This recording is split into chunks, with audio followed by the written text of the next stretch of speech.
ক্ষত্রিয় রণনীতি অনুসারে নিয়ম আছে। ভিডিওটা পুরো দেখুন, বুঝতে পারবেন।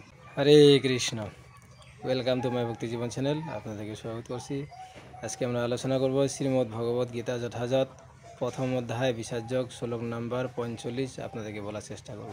হরে কৃষ্ণ। প্রতিকারম শাস্ত্রং শস্ত্রপানয়ঃ ধাতুরাস্ত্ররণে হৈন্য স্থমে ক্ষমতরং ভবেৎ। অনুবাদ: প্রতিরোধ রহিত ও নিরস্ত্র অবস্থায় আমাকে যদি শস্ত্রধারী ধৃতরাষ্ট্রের পুত্রেরা যুদ্ধে বধ করে তাহলে আমার অধিকতর মঙ্গলে হবে। তাৎপর্য: ক্ষত্রিয় রণনীতি অনুসারে নিয়ম আছে, শত্রু যদি নিরস্ত্র হয় অথবা যুদ্ধে অনিচ্ছুক হয় তবে তাকে আক্রমণ করা যাবে না।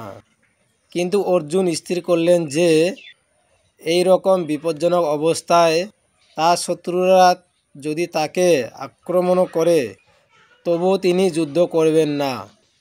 তিনি বিবেচনা করে দেখলেন না শত্রুপক্ষে যুদ্ধ করতে কতটা আগ্রহী ছিল।